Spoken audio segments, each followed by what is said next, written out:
What's going on, everyone? Mike here in the BFH garage. The struggle is real. Trying to get this thing trail worthy, I guess. And I have so many projects that I'm trying to do to this before I button everything back up, because it's far easier to do it now than to have to tear everything out at the end of the season and spend winter in here again. So I figure if I'm doing axle swaps and everything else, I might as well get all my underneath stuff done at the same time, because everything's already out of my way.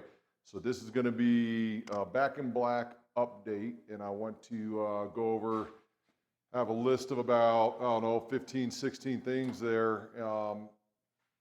And the things that are killing me are the small things. Those eat up so much time, it's not even funny. I'm going to talk about them now. So there's more than just this Jeep build going on here. I had to tear my other one apart, pull all my parts off that I'm going to reuse, and I had to start throwing away pieces that were junk to start clearing out room in the garage. This coming up weekend, I have a double transmission swap going on, and I need the space desperately. So I'm doing what I can to get this thing movable, at least. I'm sitting there coming to the terms it's not going to happen before this swap, but I want to make it movable to get it out of the way so we can get the other Jeeps in here to get that transmission swap done. So as you can see, a lot of parts missing on this new Jeep, but that's because I'm pulling them out to swap in my old parts. Now, speaking of old parts, that is all that is left of my old Jeep. So you can see cutting off frame, just completely went through. I salvaged the parts that I'm going to use with the exception of the dashboard. I'm going to pull that last, which will actually be next. And that's it. That is all that is left of this one.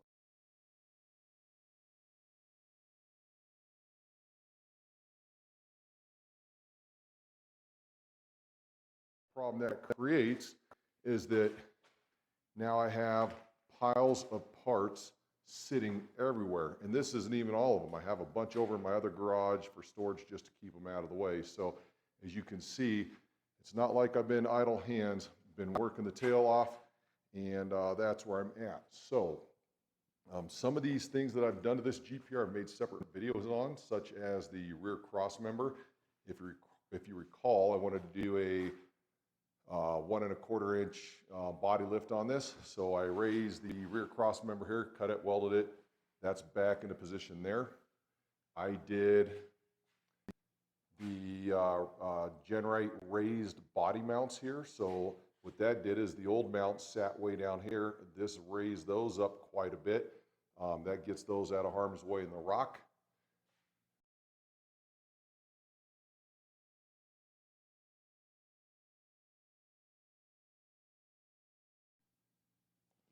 So moving on to more frame type work.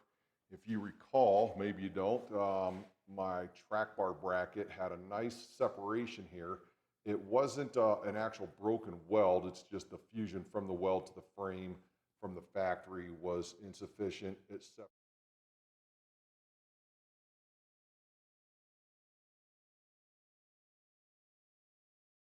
I had to cut off the entire track bar mount there, the frame side track bar mount, and re-weld it to make sure everything was acceptable. Then I know that I'm not going to have problems on the trail.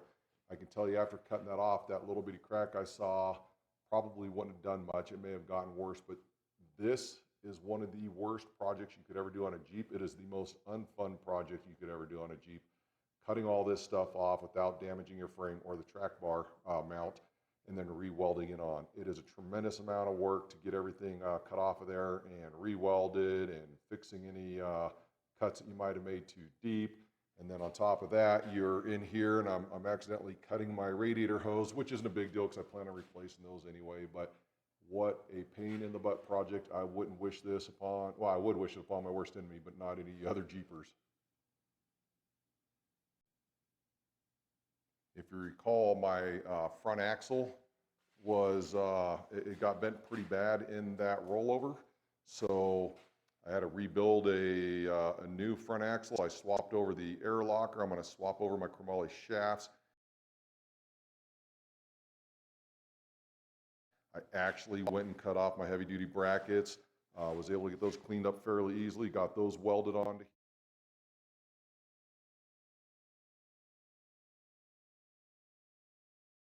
I put on new Black Magic Brake sway bar relocation brackets.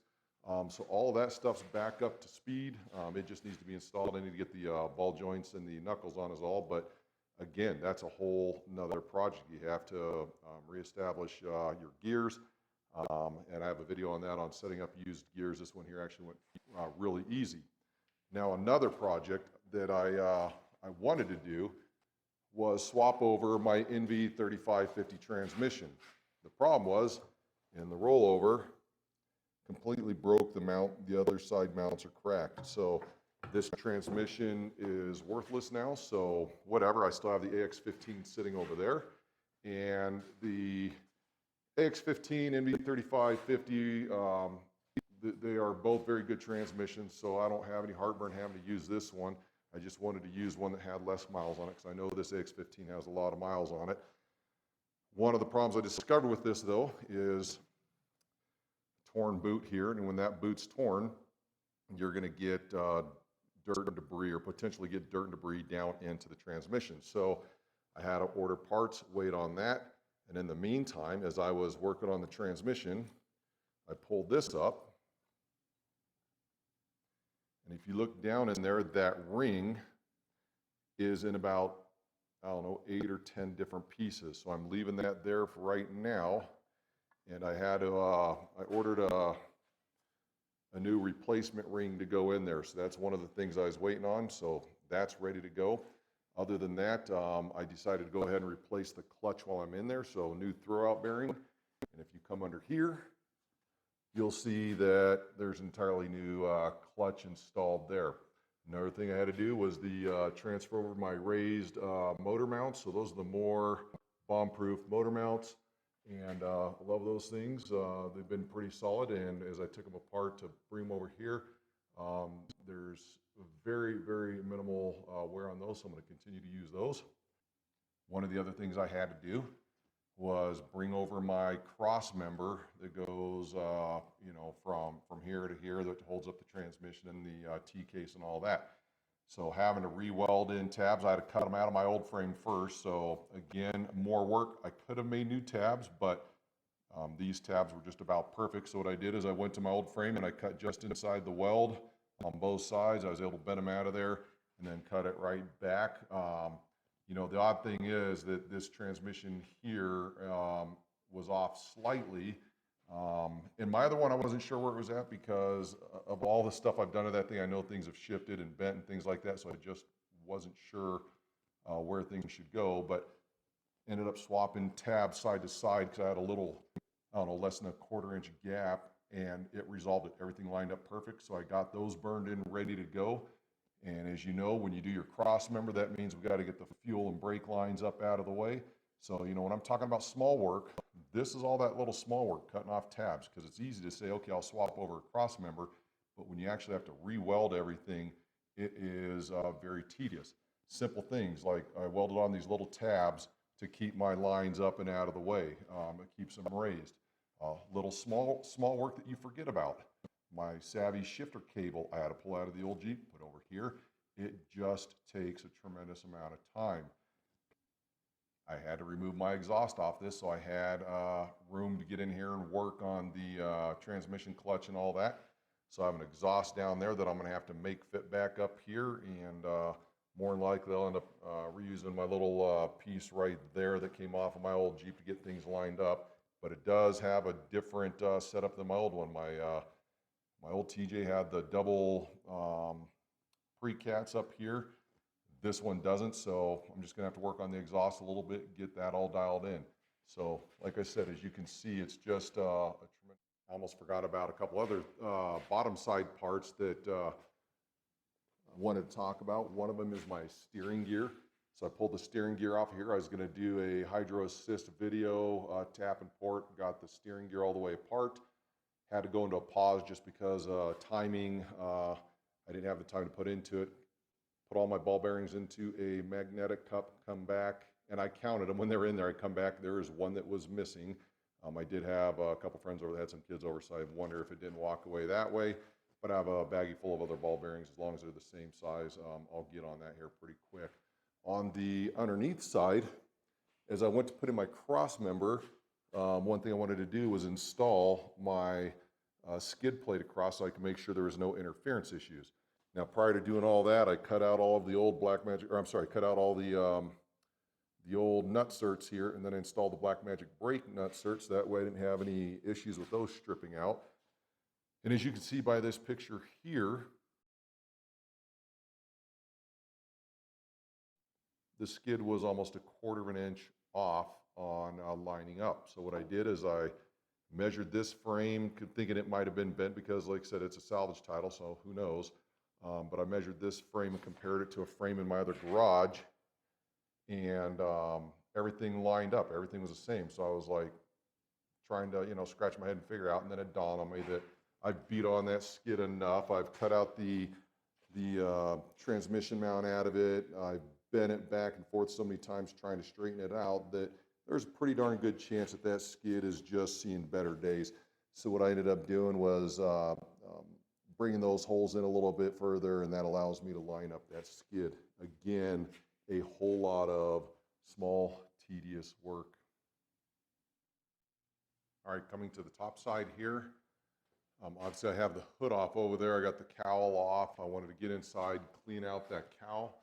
I have the windshield frame off. The windshield was completely broken, so I had to get that replaced. I haven't done too much, if anything, to the engine yet. However, I do have some stuff I'm going to do that before I get this thing up and running. The big thing for me, though, on the interior is I wasn't a fan of that gray interior that's in here.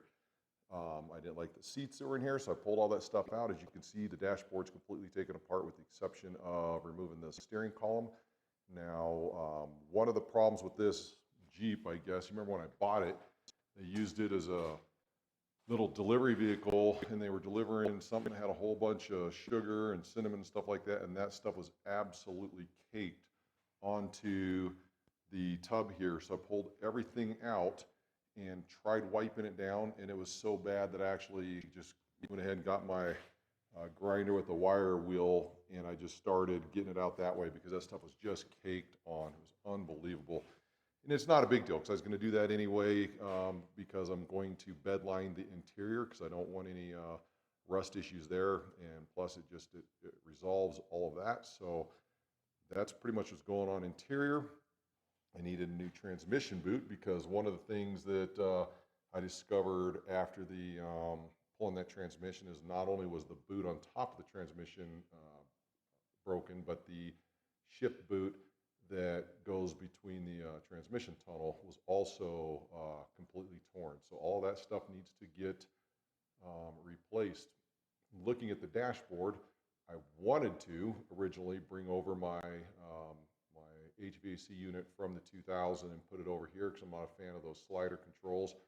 I know it may sound petty, but I get used to something, and I discovered that won't work. So no harm, no foul there. I had to get the entire dash out anyway. The problem with that is that I took this dash apart a long time ago, and it has like 100 screws that goes into it, and so it's going to be fun trying to put everything back together.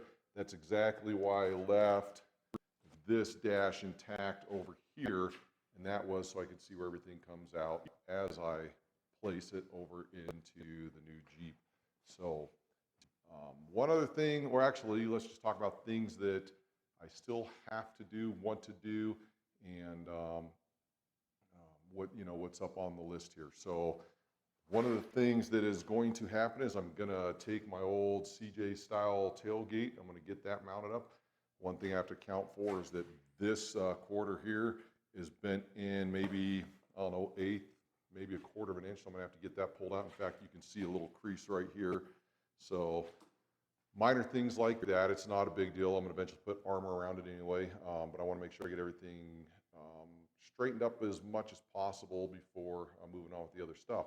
I want to get the roll bar made up like my old one. I like that CJ style look. So I'm going to lop off my C-post here, up there, and I'm just going to have that angular bar coming down. That may be a project for another day, just since I'm trying to get this thing out of here. It should go pretty quickly because I already have the forms for it made, or a template, so I can just retrace pipe and get it done. But again, it's all those small things.